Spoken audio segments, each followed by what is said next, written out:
Welcome dear student.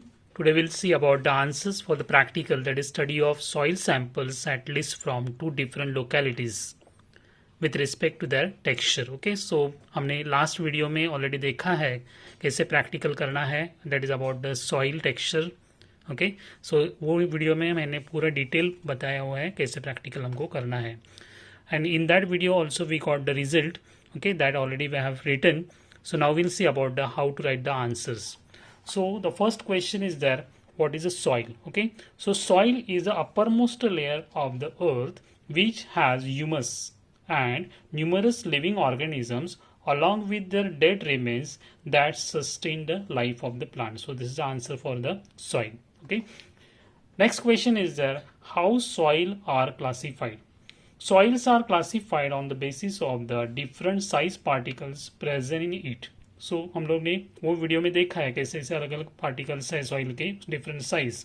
So they are sandy soil, sandy loam, loamy soil, clayey soil और the silty loam as well as clay loam etc. So depends on the type of the soil particle, depend on the size of the soil particle, they are of the different types. Next question is there, that is enlist the components of the soil.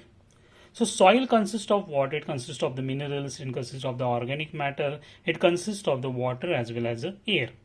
So soil consists of 40% of the minerals, 10% of the organic matters, and that organic matters which are derived from dead remains of the organisms, while 25% of the water is there and 25% of the air is there. So the component of the soil we can say the minerals, organic matter, water as well as the air, and that are in the different proportions.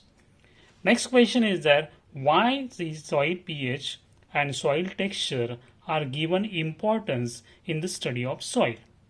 So acidity or alkalinity of the soil can be measured by pH of the soil, or we can say pH of the soil can be determined by what? By the presence of the alkalinity or the acidity.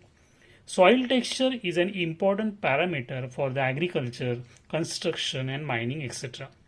Now based on this pH of the soil, the agriculture, the plant can grow, as well as here depend on the texture of the soil, whether it is a sandy soil is there, whether it is a clay soil is there, whether it is a loamy soil is there. Based on that we can grow the plants in that particular field. As well as about the construction, about the mining, here whatever the type of the soil is required, based on that we can do the construction or we can do the mining. Next is there, explain the correlation between the living plants, living organisms and the soil pH. So soil pH is important to living plants because it affects the amount of the nutrients and the chemicals that are soluble in the soil water. It determines the availability of the essential nutrients. At pH of 6.5, maximum nutrients are available to the plant. So based on the pH of the soil, just now we observed that whether the soil is alkaline or whether it is a acidic or whether it is a neutral.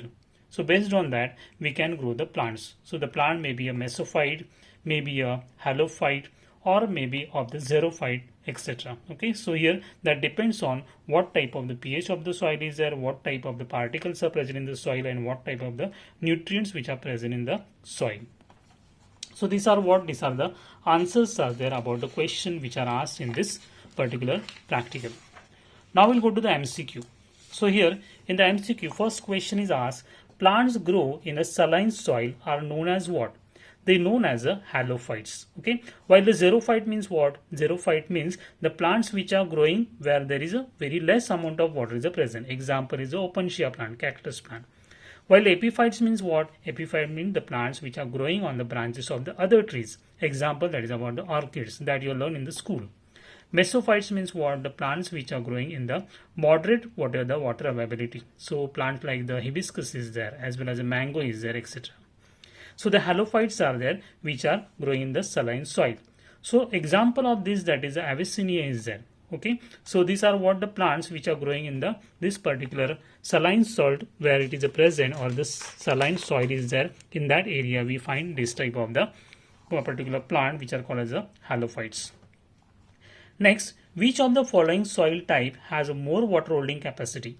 So clay soil is there which is having the more water holding capacity, while sandy soil is there which is having the very less amount of the water holding capacity, while the loam soil is there where we can see the moderate. What is the percentage of the sand in a clay soil? So it is equal to the silt. Okay. So the next question is that which of the following branches deal with the study of the soil? So the answer is the pedology. Okay, so study of the soil is called as a pedology. Then what is the paleontology? Paleontology, that is study of the fossils. While the phytology means study of the plants. While the cytology means what? Cytology means study of the cell. Okay, so that's why the answer of this is that is the study of the soil means the pedology. Next question is there Dash is considered as a pioneer community in the Xerage. So the crustacean lichen, so crustose lichen, which are considered as a pioneer community in the Xerage. Why? Because along with the mosses, they trap the dust particles and they form the layer of the soil on the rock. So that's why the crustacean lichen is a correct answer. Okay. Next is that here you have to draw the diagram for both the soil samples. So in one cylinder we have taken the soil sample A, which one is what? That is of the sandy soil. While in the other cylinder we have taken the sample B, which is of the garden soil. Okay. So in that particular measuring cylinder, so 200 ml the water is taken, and then after that we have poured the soil of the two different samples. So here the sandy soil level was little bit more, that we already observed in this particular video, okay, in the previous video, and here we got the very little bit less amount of the soil. So now here you have to find out the percentage of the soil. So percent of the soil कैसे करेंगे हम लोग? जो कुछ soil है उसको हम लोग डिवाइड करेंगे 10 पार्ट में. ओके, जो 10 पार्ट में रहेगा उसके हिसाब से हमें उसका परसेंटेज निकालना है. So that is approximate percentage and that is by volume. Okay, so here the what is the sandy soil is there, what is the sample A is there. In that I got 80% of the sand, and then approximately 18% I got the silt, and approximately 2%, 2 or less than 2% the silt, only thin layer was there. So that's why this approximate percentage is taken. So again once I will revise this, sample A में मुझे maximum sand मिला है. यहाँ से हम लोग अगर count करेंगे बेस तक, उसको हम 10 पार्ट में डिवाइड करेंगे, and then according to that we have to write the approximate percentage of that particular soil in the form of the volume. So you have to measure according to the volume. So this 80% is there, that is of the sand, 18% we got the silt, and the less than 2% we got the clay, which is of the very thin. While sample B is there, sample B that was the garden soil. Okay, so इस soil में हमने वैसे ही same 10 part में उसे divide किया है. तो 50% what I got the sand, and then 35% I got the silt, and 15% I got the clay. Okay, so this is what again the approximate. This we have to find out by what? By the volume. Okay, so इस तरह से हमें both the diagrams you have to draw, and then you have to find out the percentage of the clay, and that is approximately, and that is by the volume. Next we'll see about the Viva voce of the study of soil samples. So here this practical you don't have to perform more, so that's why maximum Viva questions will be asked by the examiner. Okay, so we'll see one by one. What is a soil? So what is soil? It is the uppermost layer of the earth which has humus and numerous living organisms along with their dead remains. So this is a definition of the soil. Second question is there, that is what is humus? So what is humus? It is a dark brown nutrient-rich dead and decaying organic matter, and that is present in the soil, that is called as a humus. Next question, what are the different types of the particular components of the soil? So which are the different components? So different components, they are the minerals, they are the organic matters, they are the water and the soil. So which are in the different proportion, that also we have discussed previously. So what we can say here, the different types of the particular components which are present in the soil are the minerals, organic matters which are derived from the dead remains, as well as water and the air. Next, what is pedology? This also we have discussed pedology. The study of the soil is called as a pedology. Next question, what determines the pH of the soil? So what determines the pH of the soil? The pH of the soil is a measure of the acidity or the alkalinity of the soil. That determines the pH. Okay. So the next, which type of the soil has a maximum water holding capacity? So the clay soil is there which has the maximum water holding capacity. Which type of the soil has minimum water holding capacity? So sandy soil which has a minimum water holding capacity. Next, which factors determines the water holding capacity of the soil? So which factor, that is organic contents which are present in the soil, which determines the water holding capacity of the soil. Which group of the plants found in a well-watered garden? So well-watered garden where the soil is there, which is of what? Which is of the loamy soil.